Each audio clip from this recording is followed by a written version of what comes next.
Hi there, everyone. Mychal A. Bryan here from the Oracular School of Astrology, and we are going to take a look at next week's astrology for the week of October 5th to October 11th, 2025. Now, I do want to let you all know that we are diving into intensive season here at the Oracular School of Astrology, and we have our upcoming Medical Astrology Intensive, which starts this October 20th. For those of you who want to dive into everything that I teach at Oraculos as far as medical astrology is concerned. As you all know, this is my textbook, our textbook, The New Western Medical Astrology, and you are more than welcome to go and grab yourself a copy from Amazon if you haven't done so already, because this is the basis of everything we do at Oraculos as far as medical astrology is concerned. We're going to be covering everything you need to know in order to begin moving into the realm of medical astrology, and also in order to begin giving readings in a way that makes you feel confident and certain about what you're doing. And you can find out more information for that by checking out our website.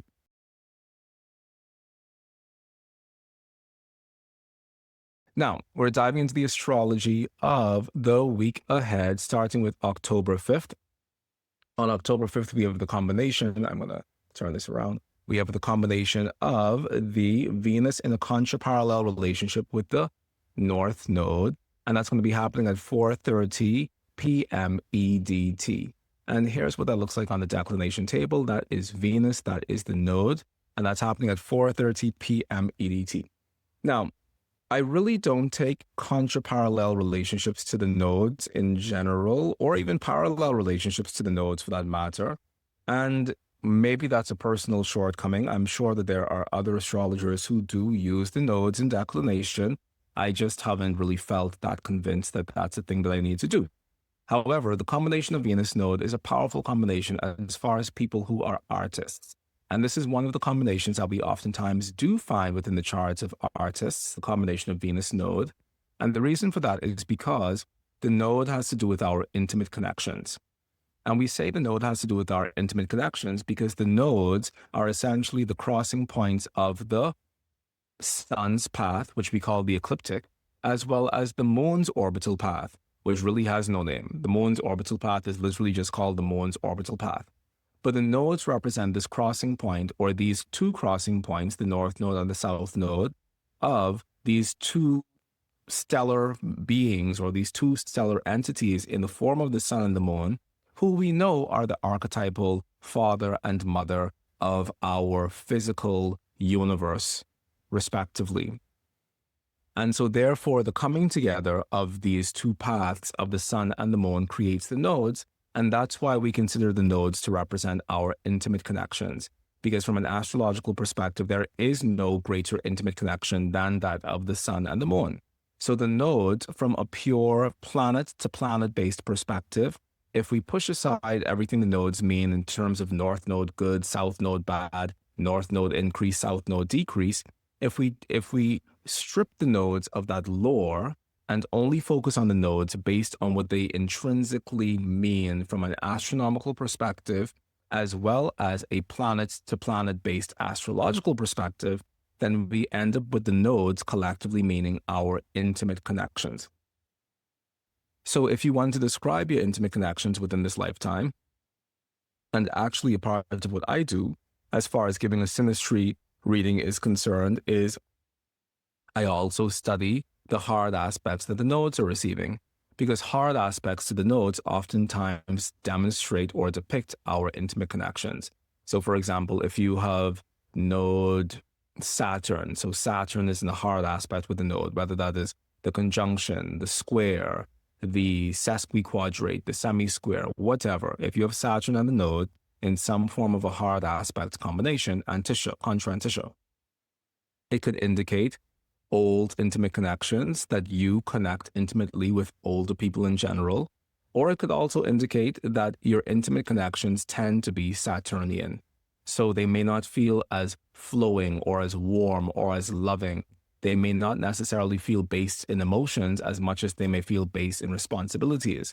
And as a result of that, the combination of Saturn node is one of the combinations that we look for people who are having difficulties within their romantic lives or difficulties within their intimate connections, because Saturn is simply representing a feeling of separation and isolation whereas the nodes are representing our intimate connections. Thus, the combination of Saturn and the node together signifies a sense of separation within our intimate connections, whereas Jupiter node, with Jupiter being the greater benefic, would symbolize a flowing, a warm, a loving, a compassionate, a gregarious sense of our intimate connections, fortunate intimate connections with people from foreign places, because Jupiter also has an association or a relationship with foreign travel as well. Intimate connections with wealthy people, because Jupiter also has a relationship with wealth in general.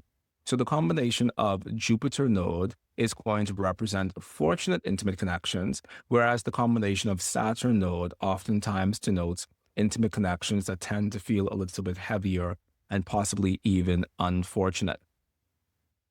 So that's how the nodes operate from a planet to planet-based perspective. Now, on this day, the 5th of October, we have the combination of Venus and the node. And here we have Venus node in a contra-parallel relationship. And it's a wonderful day that celebrates the artist. And I say that because Venus has to do with art, and the node has to do with our intimate connections. So Venus node is a wonderful combination that we find within the charts of people who are doing art for a living. And it's also a wonderful combination that we find just in terms of harmonious love relationships, because Venus, once again, also has to do with love, and the nodes have to do with our intimate connections. Therefore, Venus node on this day could be a wonderful sign that this is a great day for reconciliation. This is a great day for the establishment of peace. It's a great day to let people in your life who you love genuinely know that you love them. It's looking like a good day. Now, on the same day, the 5th of October, we also have the combination of the Sun in a contra-parallel relationship with Venus. And that's how it looks in the program Solar Fire. It looks like Sun contra-parallel Venus.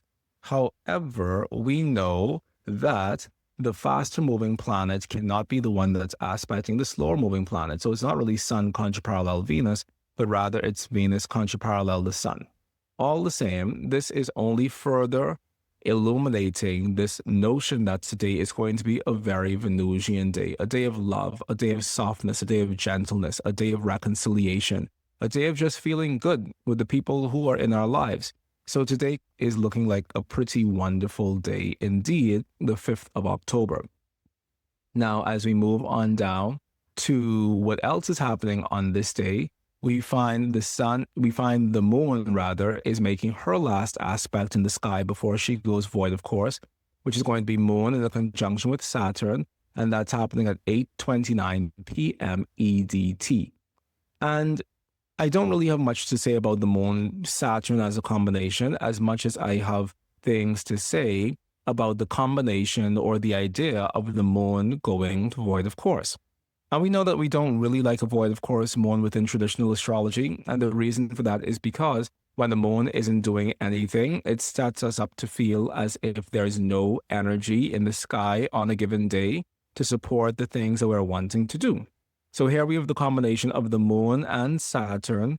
And this is showing the moon at 22 degrees because I have this set for midday. However, later on this day at about 8, what was that? That was about 8:29 p.m. The moon is going to go void of course after she makes her last aspect, which is her conjunction to Saturn. And she's going to be void of course until she moves into the sign of Aries, which is going to be happening on the 6th of October at 12:47 a.m. EDT. Now, truthfully, Moon Saturn isn't really the best thing in the world. Neither is Moon Aries the best thing in the world. However, when the moon is in Aries, she's no longer void, of course, which is something that we actually love to like. Because we don't want the moon void, of course, because the void, of course, moon has no momentum. And we want momentum, especially if you're trying to plan things that are meaningful to you. So what to do with the 5th of October? Great day for art, great day for artistic expression, great day for sharing the art that we love with the world, great day for sharing love with others in general, great day to go for a date. It's a wonderful, soft, smooth and flowing sort of day.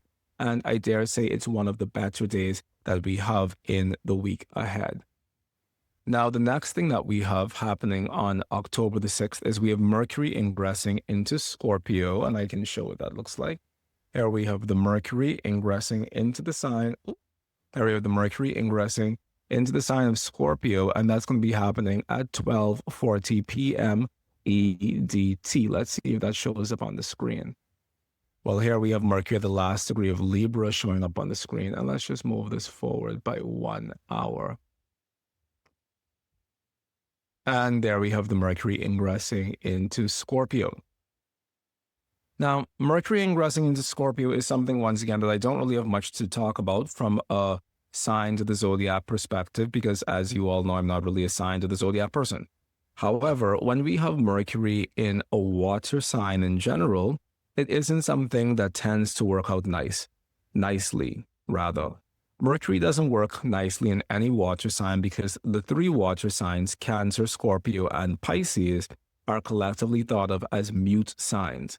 Therefore, if we're putting the god of communication and the god of writing and the god of reading and the god of sharing one's ideas in signs that we consider to be mute, it could manifest as us not really feeling as if that Mercury has the ability to express itself or to talk. And I think that talking is such a central part of the mercurial function. A big part of that has to do with the fact that Mercury is also the planet that governs the tongue within the human body, and Mercury is also the planet that governs the brain, the mind itself. And Mercury governs the process of us turning our thoughts into words. And so if we have Mercury in the sign of the zodiac that just doesn't have the ability to support that process of turning thoughts into words, because Scorpio is a mute sign, then it can feel as if we're having blockages in terms of how we are able to express what is truly within our heart. So the Mercury in Scorpio isn't the best, not necessarily from an essential dignities perspective, but more so from the perspective of Mercury just not thriving in any of the water signs in general. So that's just some background information for us to know as we dive further into the week ahead. We're moving into the 7th of October, and on October 7th, the first thing that we see happening in the sky is Mercury in a square relationship with Pluto. That's happening at 10:40 a.m. EDT. And that is looking like Mercury at 1 degree of Scorpio in a square relationship with Pluto at 1 degree of Aquarius. And let's just pull that up for you all to see. So here we have Mercury at 1 degree of Scorpio in a square relationship with Pluto at 1 degree of Aquarius.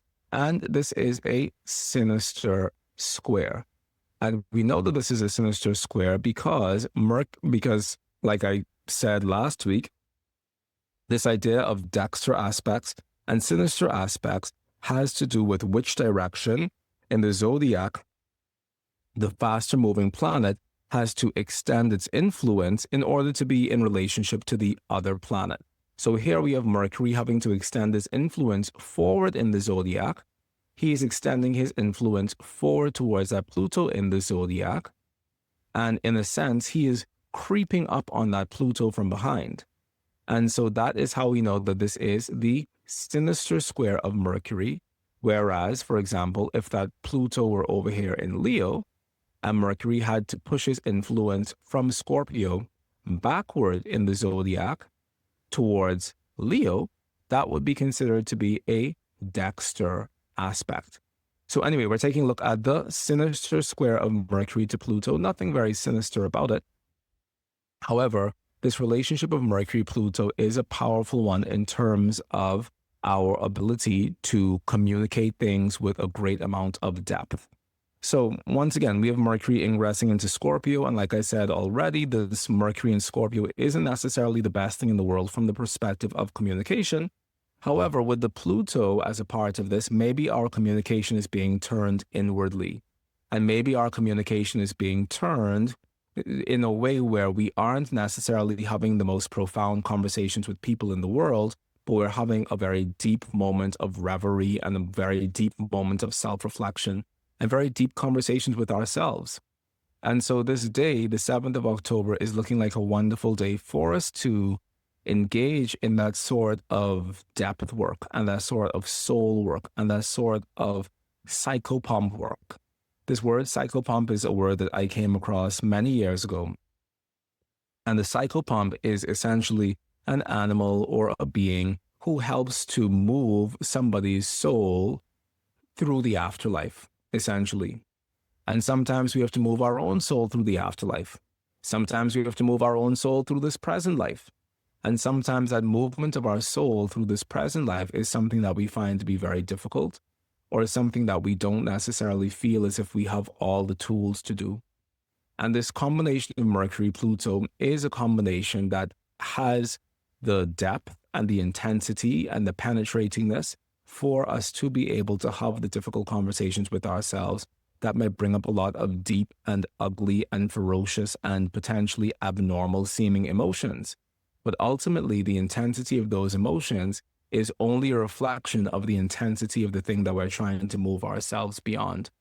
So this combination of Mercury Pluto is one that has the ability to do the deep, dark soul work. It has the ability to help us become self-sufficient as we walk ourselves and talk ourselves through the valley or the shadow of death.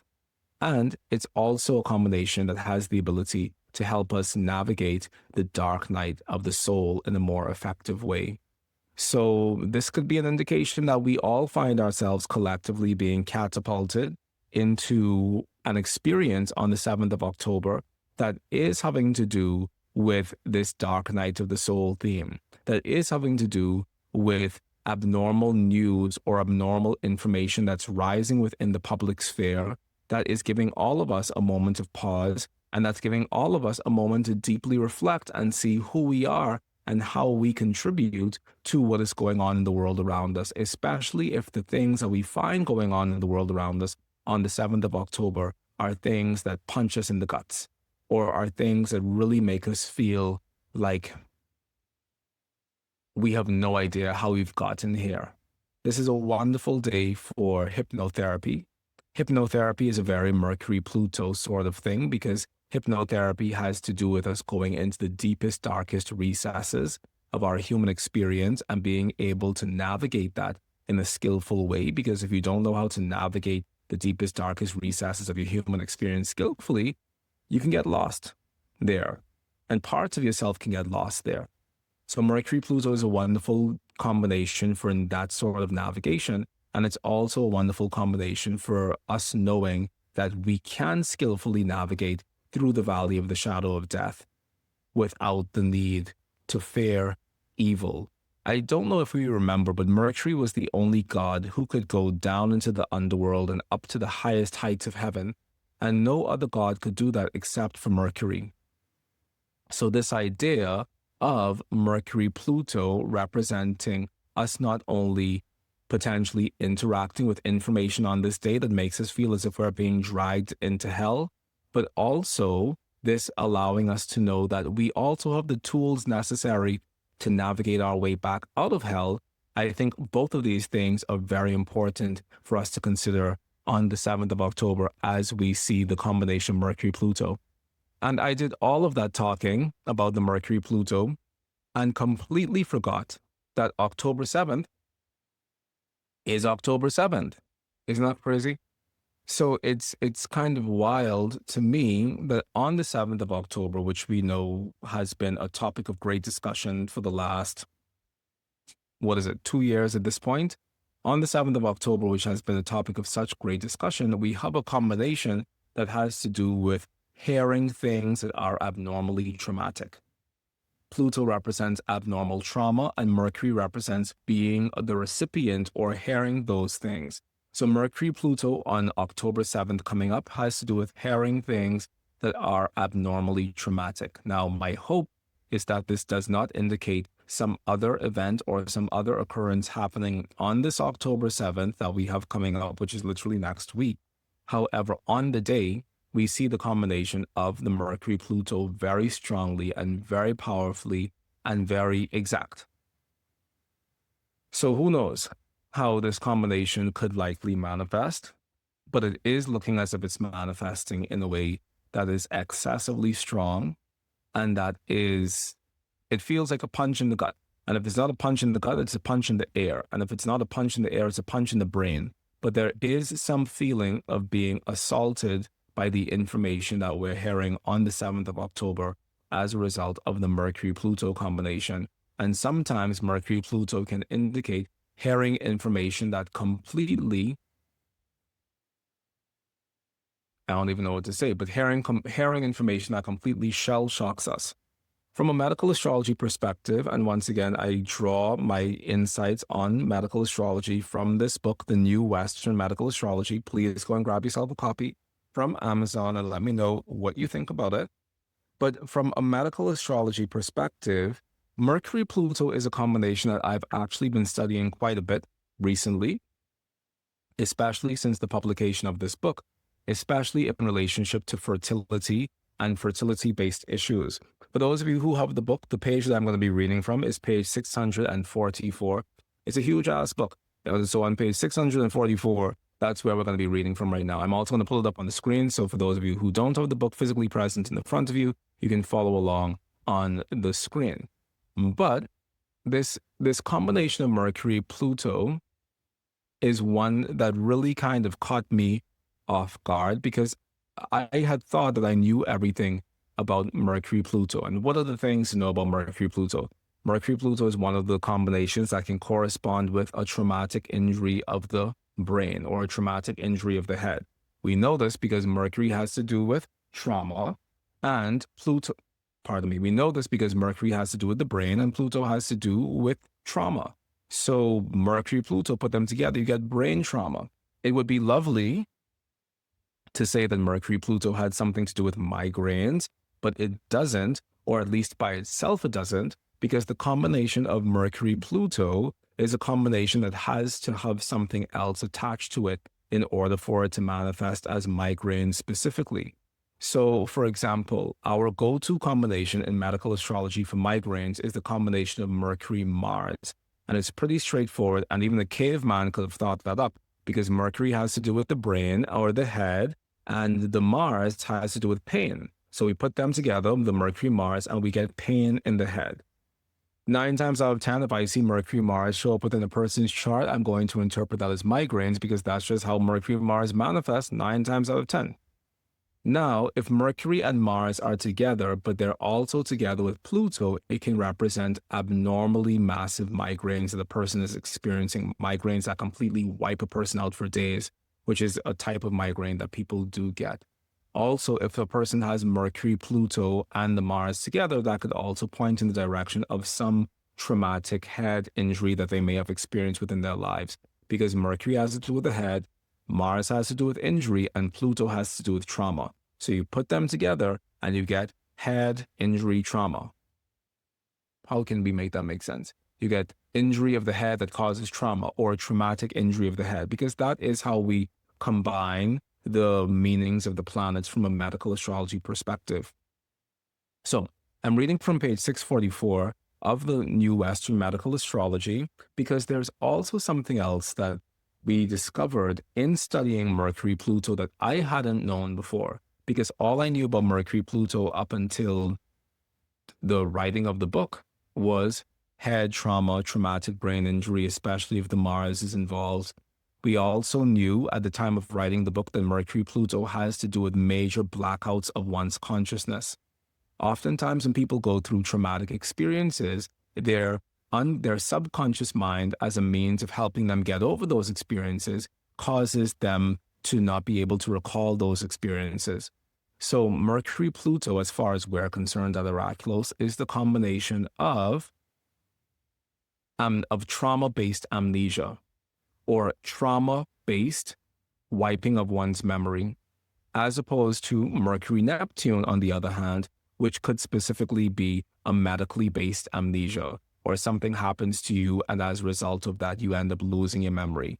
Mercury-Pluto is some major trauma has occurred within my life, and as a result of that, I can't remember whole chunks of what my life is. I can't remember years of my life in general, is what we see with Mercury-Pluto. Now, anyway, I'm going to come over to the book because there's another piece that I want to talk about with Mercury-Pluto. And the reason why we're talking about this Mercury-Pluto, for those of you who've just joined, is because on October 7th, we have the combination of Mercury Square Pluto in the sky. And it's a very intense combination. And I got through talking about all of my thoughts about it without even remembering that indeed October 7th was October 7th. And we know how traumatic that date is still for so many people.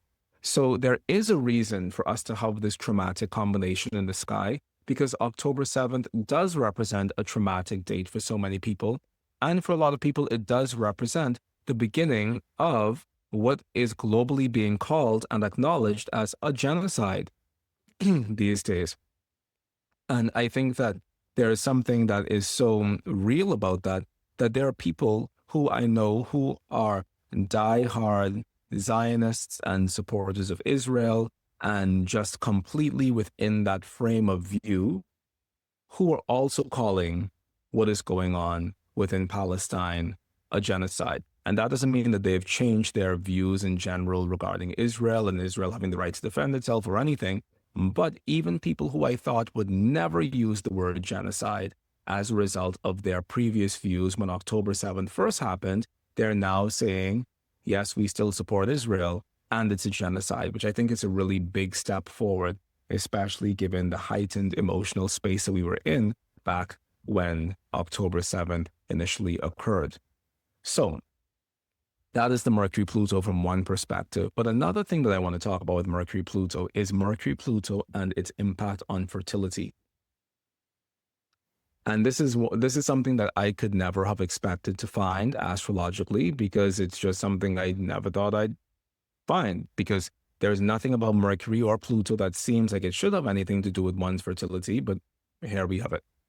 So what do I say about this? I say that physiologically, Mercury Pluto can refer to brain trauma, and this combination also corresponds with abnormal functioning of the nervous system and is often coupled with hard aspects from Uranus and Mars in the charts of people who have migraines, traumatic brain injuries, or some other issue that adversely impacts the head. Since Pluto corresponds with abnormal growths, this combination can also signify abnormal growths within the brain or elsewhere within the nervous system. Let's skip past all of that, because none of that is what I actually want to talk to you about. What I want to talk to you about is this last piece down here, which has to do with Mercury Pluto is one of the only two Mercury combinations that denotes fertility issues. The other such combination is Mercury Saturn. Mercury Pluto can also correspond with intestinal trauma, especially if Mercury is in Virgo.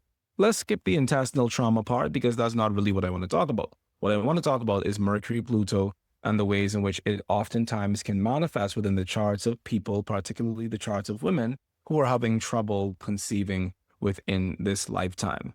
Now, as all of you know, because I would like to believe that at Oraculos, we're building a particular type of astrology and we're building a particular type of astrological community. As you all know, there is no single astrological combination that we can look at and say that is the reason why my life sucks. It might be a part of the reason why your life sucks, but it's not the only reason why your life sucks or why anybody's life sucks. Because if a life is going to suck, the chart is going to say it in a bajillion million ways. And when I talk like this, some people get offended.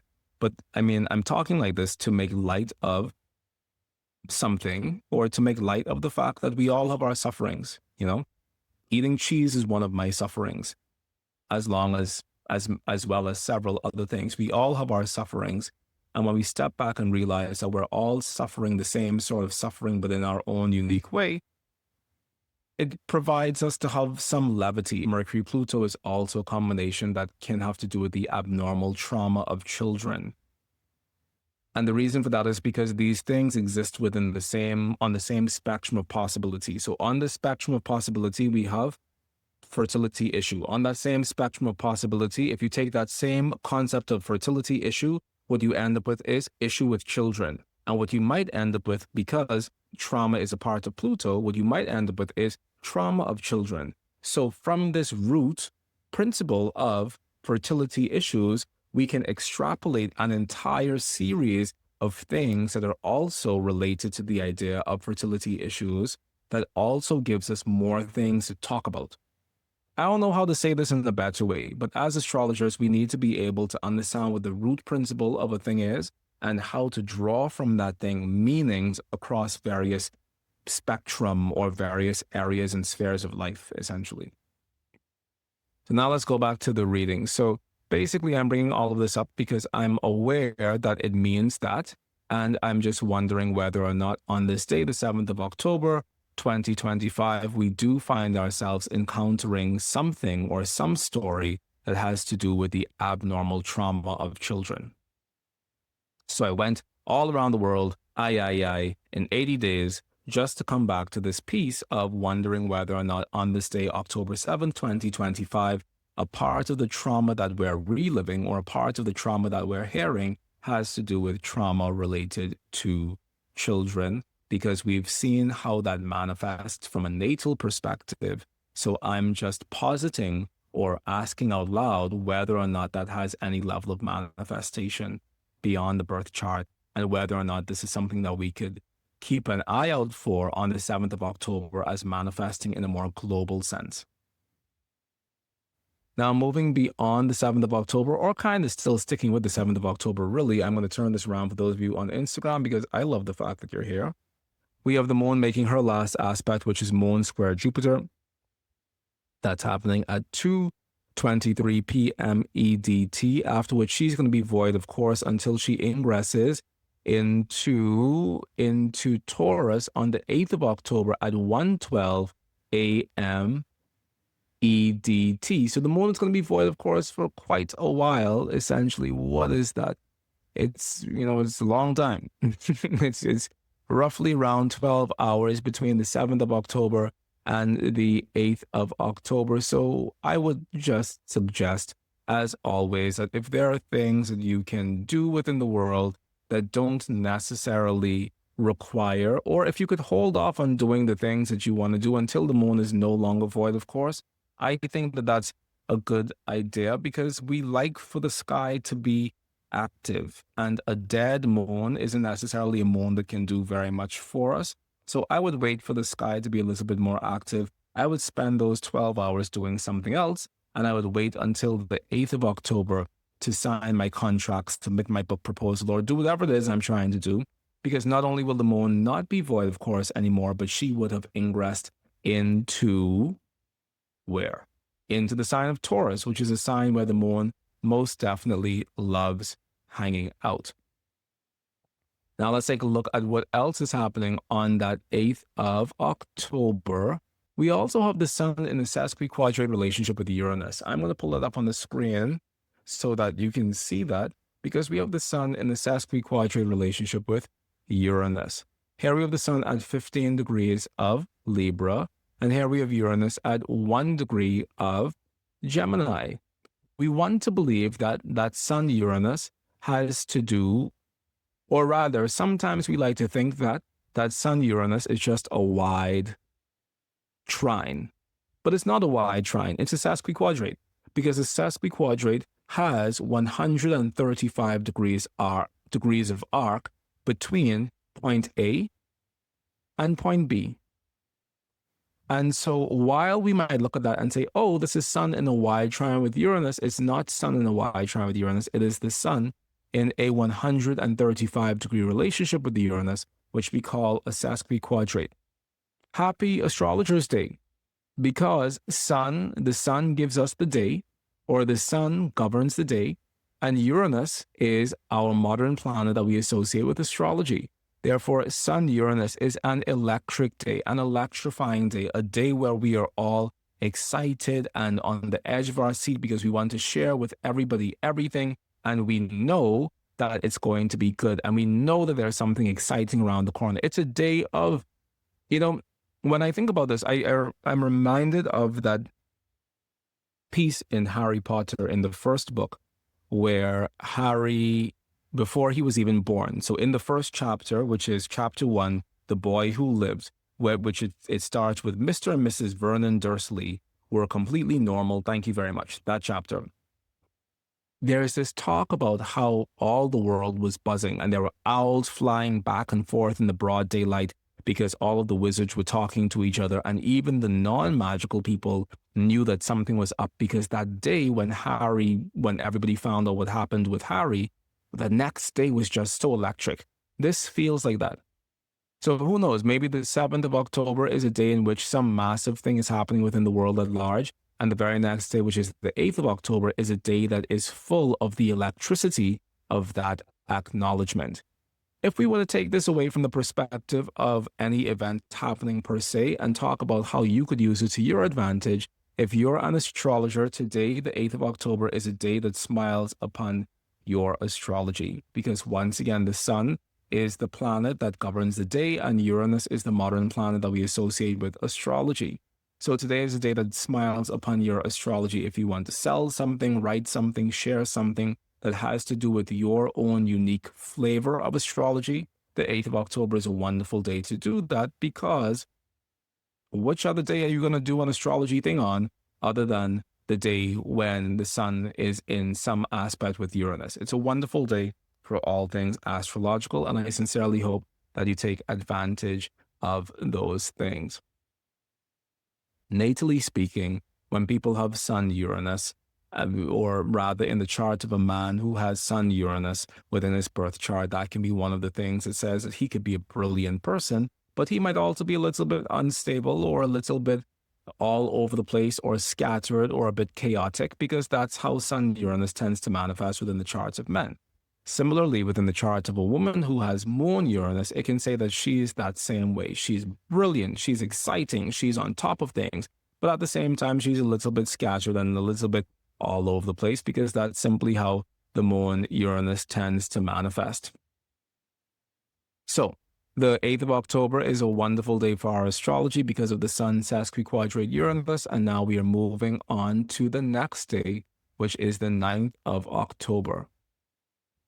Now, on the 9th of October, we have a couple things happening in the sky. I'm going to turn this around for those of you on Instagram who want to see that on the 9th of October, we have the combination of Venus in a contra-parallel relationship with Saturn.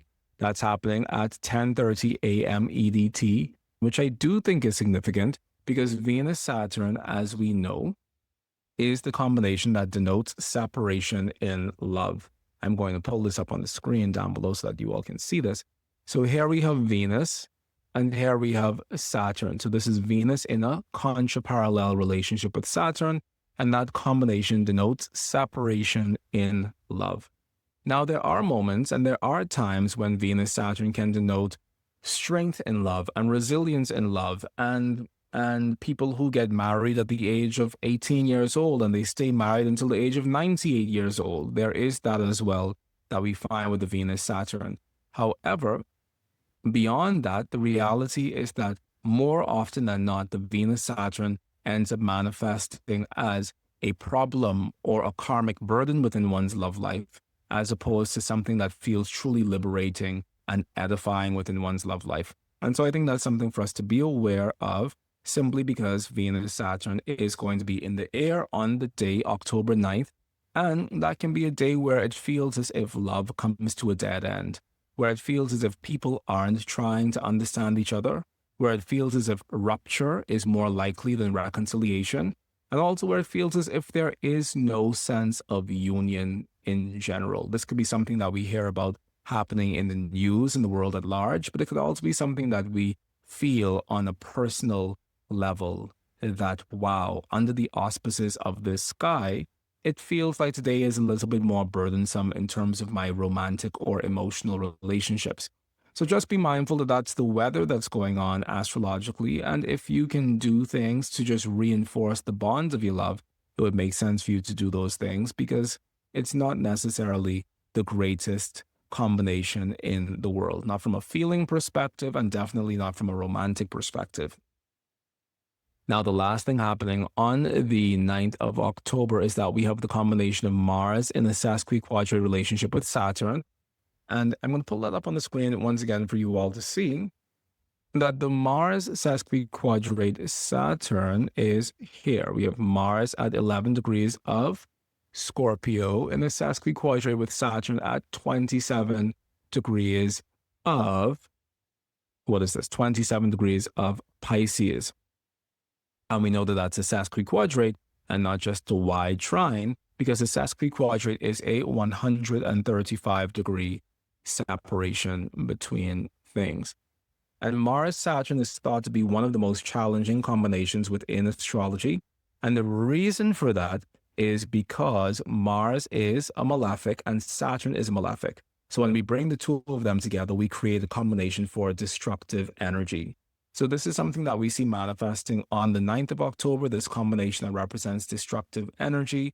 It isn't necessarily something that we associate with constructive enterprises or things that tend to go well. It is definitely a combination that corresponds with things that objectively don't go well, because Mars Saturn could feel like you're investing your energy into something that doesn't have the ability to move or shift in any way, shape, or form whatsoever.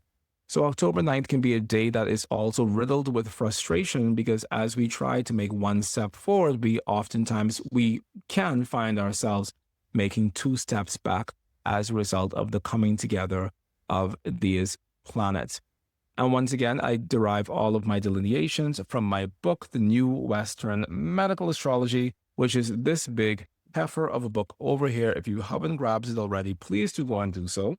Because if we were to use this book to specifically understand the combination of Mars, Saturn, we would find that Mars and Saturn in combination, I wrote, Mars-Saturn is one of the worst combinations from a traditional medical astrology perspective. This is because both of these planets are the original malefics in traditional astrology. Therefore, their combination is considered to be one of pure evil. Within cosmobiology, the Mars-Saturn midpoint has even been called the death axis. Psychologically, this combination can signify a person who feels constantly thwarted in life. They may not have the disposable energy necessary to allow them to attain their goals. When given the opportunity to pursue their aims, they may invest a lot of personal power into the attainment of their objectives and still find themselves met with obstacles far greater than their ability to overcome them. The native may hold unexpressed anger that successively morphs into frustration, resentment, and finally depression. They may perceive their challenges in life to be far greater than those of everyone around them. That's the combination of Mars, Saturn, and that is how Mars and Saturn tends to manifest, as this sense of us perceiving our challenges in life to be far greater than those of everyone around us. Which I think is interesting, because at the end of the day, we all have our sufferings. And the person who told me that was somebody in Vancouver, because as many of you know, I really enjoyed going to Vancouver. I spent a lot of time in Vancouver in my young adulthood. I thought I was going to live there, actually. And I was in the lobby and I was just sharing with this girl after I taught a class that I really struggle with cheese. And, I feel such an addiction to it. And it's such a comfort food for me. And it's a thing that I reach out for when I can't think of anything else to reach out for. It's such a default for me to just go and grab cheese and crackers. And I was really beating myself up about it. And I'm not even sure why I was so beating myself up about it on this particular day, because I like cheese and crackers. I'm probably always going to like cheese and crackers. And so, it probably didn't require that level of self-abuse. But she told me something that stuck with me for years. I think we're now 11 years after the fact. She said, Mychal, don't worry, it's okay, because we all have our sufferings.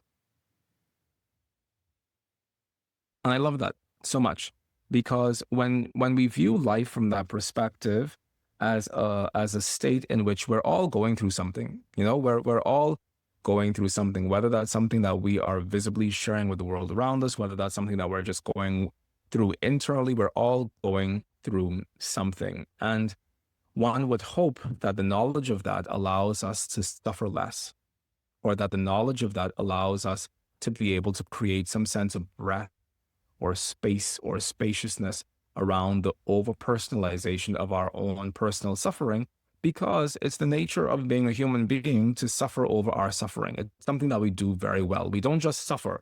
It's one thing if we were just suffering in general, but it's this idea of suffering over our suffering that screws us over. So we all have our sufferings. If you're a Mars Saturn person, chances are you believe that your sufferings are that much greater than those of other people around you. But the reality is that we're all going through something, and we're all naked worms trying to find our way back home through the dark. And when we view life from that perspective, it may not make things feel that much better, but it definitely creates a sense of being able to take a breath, I think. Anyway, moving on to the next combination that we have. The next day, indeed, is the 10th of October.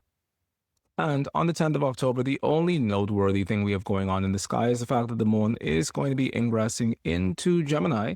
Here we have that over here on the screen. We have the moon having ingressed into Gemini on the 10th of October. And the reason she is so deep in the sign is because I have this screen set up to move the chart forward every day at 1 p.m. So she would have ingressed into Gemini earlier in the day. It doesn't actually matter. The point is we have moon ingressing into Gemini, which is lovely because we rather have the moon in Gemini and making aspects than the moon not to be in Gemini and void of course, which we know is one of the worst things that can happen to not even just the moon, to any planet, but definitely the moon, because we expect the moon to always be in traffic or in communication with things. That's just fundamental to how the moon works. So whereas other planets might find themselves not necessarily making other aspects, if the moon is in a sign where she is making aspects, chances are she's going to make aspects with those planets that we're speaking about.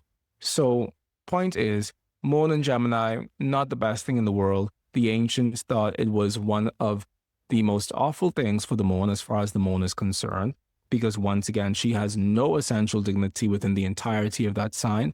But it's okay. You know, we can't always get what we want. And I think astrology, more than anything else, teaches us that we cannot always get what we want. Which brings me to a very important point.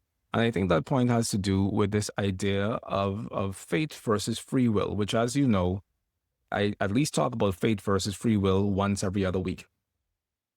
We can't always get what we want.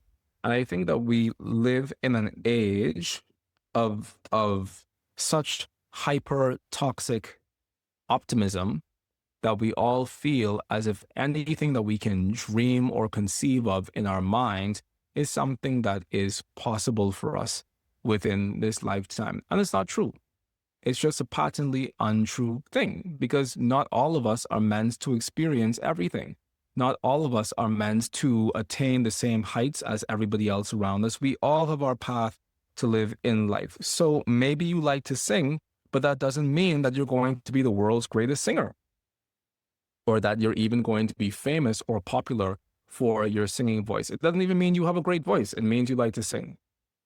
Similarly, when it comes to astrology, we might say, oh, I want the moon to be in this sign in my marriage chart, and I want Venus to be in this sign, and then I want the ascendants to be doing this thing, and I want the nodes to be having this relationship to Jupiter. We want a sky that is impossible to wait for.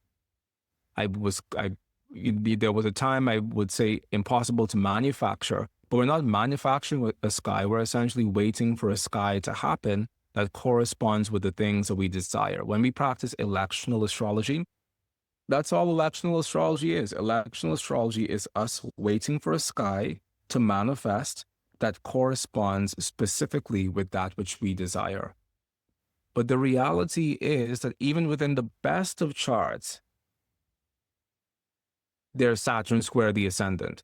Even within the best of charts, there's Moon square Mars. Even in the best of charts, there's Sun conjunct the South Node.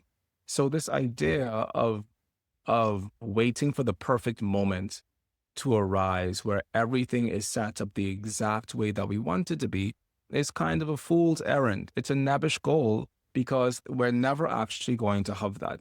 So astrology teaches us the serenity prayer, which every time I say the serenity prayer, I embarrass myself because I don't actually know what the serenity prayer is. All I know is that serenity is a word inside there someplace, and all the rest I just blank on. But astrology teaches us the serenity prayer insofar as it teaches us to accept. I'm not even going to try. but it teaches us to just come to terms with life as it is. And also, if we are going to practice electional astrology, it teaches us to take the best sky that you can get, because chances are you're not going to get anything better.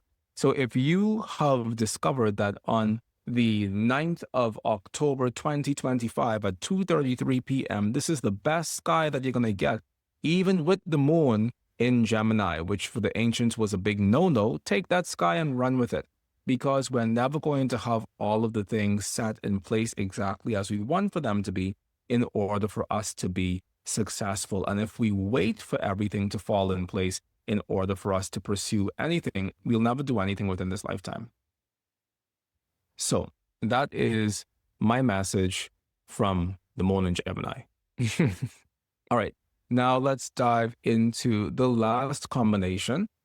On this day, we have Venus in an opposition with Saturn, and that's happening on October 11th at 7:10 a.m. EDT.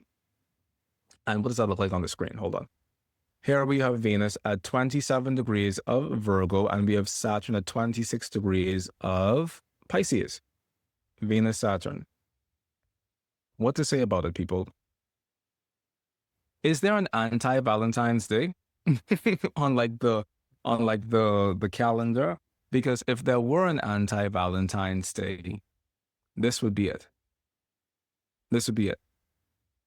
Venus-Jupiter is the combination for lovers' bliss, whereas Venus-Saturn is the combination for lovers' anti-bliss, or for the separation of love.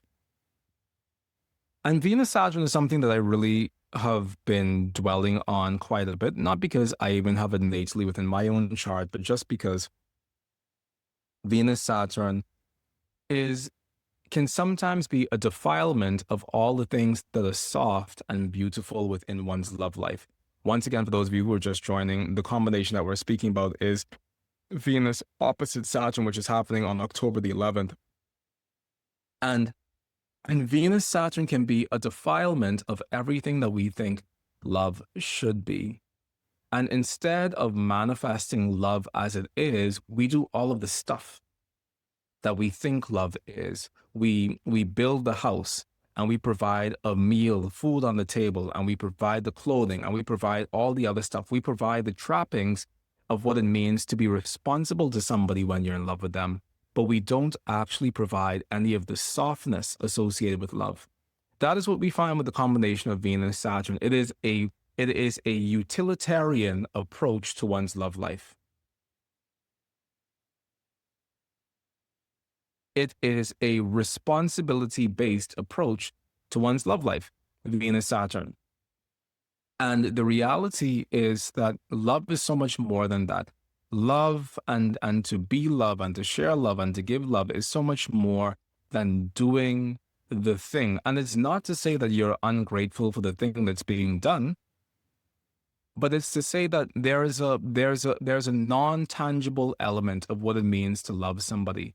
And if that non-tangible element isn't present, then love as it isn't present. All you have is a house full of stuff.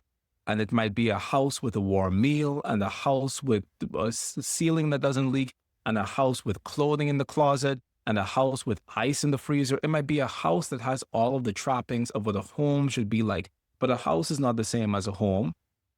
And the relationship isn't necessarily the same as a loving relationship. Or rather, being in relation to someone, even being in close relation to someone, isn't the same as being in a true relationship with that person. So this day, the 11th of October, is coming up with the Venus-Saturn, and it's really forcing us to think about how we consider what love looks like and feels like within our lives. How are we showing up within the world as loving beings? What are we doing that justifies the love that we feel? How are we actually stepping into a place that feels soft and loving and kind and compassionate for the ones that we love, and that doesn't just feel like we're doing stuff for those people? What is the non-tangible thing that we're bringing to the table? And conversely, do we feel as if somebody else is bringing their non-tangible thing to our table? Because sometimes people just do stuff and say, here, this is the evidence of me loving you. But it's not even about evidence. It's about a feeling. And if that feeling isn't present, then the love truly isn't present. And Venus Saturn sometimes can't understand that, because Venus Saturn says, if I do the thing, then you should know how I feel. But no one's going to know how you feel unless you actually step forward into that person's life from a genuine, sincere, caring place of emotional vulnerability. And sometimes we can find ourselves emotionally vulnerable about all the ways in which we're trying to defend our rights to be right, or our rights to come out on top in the argument. And we're emotionally vulnerable within our relationships regarding things that require no emotional vulnerability at all, regarding things that we shouldn't really be trying to be emotionally vulnerable about. We shouldn't be trying to be emotionally vulnerable about trying to prove our point. We should be emotionally vulnerable about trying to express the depth of our love. And when we get that mixed up, which is very typical for Venus Saturn, to get that mixed up, because the Venus Saturn only sees life in black and white. It doesn't really know how to see the soft glue that combines all of the disparate elements of life. When we get that mixed up, we really lose the plot entirely. And we end up experiencing love as a burden, and we end up experiencing love as some cold and dry thing, when in fact, love should be something that makes us wet. So, that's Venus Saturn. That's happening on the 11th of October. Be mindful that if you find yourself in a place on this day where you feel strained within your own love life, be mindful that that's just the astrological weather, and probably that strain that you might be feeling within yourself is the universe saying to you, hey, go out of your way a little bit further today to just really step into a place of wet emotionality in your love relationship, so that your partner actually feels a sense of you wetly and sincerely showing up. And I'm sorry for talking about all this wetness. I know some people who get so grossed out by the word wet, they want to vomit. So I'm going to stop saying wet. However, Venus, from a traditional astrological perspective, from the perspective of Ptolemy at least, is a hot and wet planet. So there's something about moisture, the moisture that Venus naturally holds within herself, that is the moisture of what it means to be in love and express love with others. And if you're finding yourself in a situation where there's only dryness, where moisture should exist, then that might be a point that says that considering or reconsidering your loving relationships is something worth doing. And just seeing where your values are within them, and if you actually feel yourself being valued, not just in a physical way, but also in an emotional way as well. So that's our forecast for the week ahead. Once again, as you know, all of my delineations are drawn from my book, The New Western Medical Astrology, Pathways Towards the Cosmos Indwelling. For me, it's really a great book. And I don't even know what else to say about it.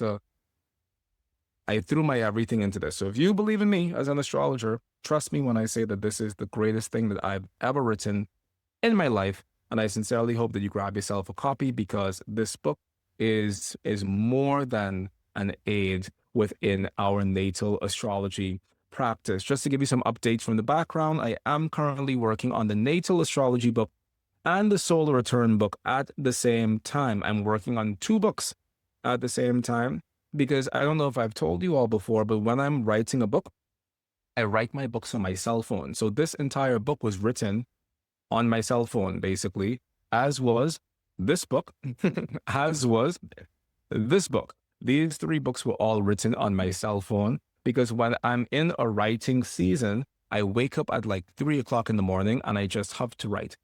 And sometimes when I'm bored at home and I don't want to watch Netflix, I take out my cell phone and I start writing a new chapter of a new book. So I kind of got overwhelmed with writing the natal astrology book. So I put that on pause and I started writing the solar return book.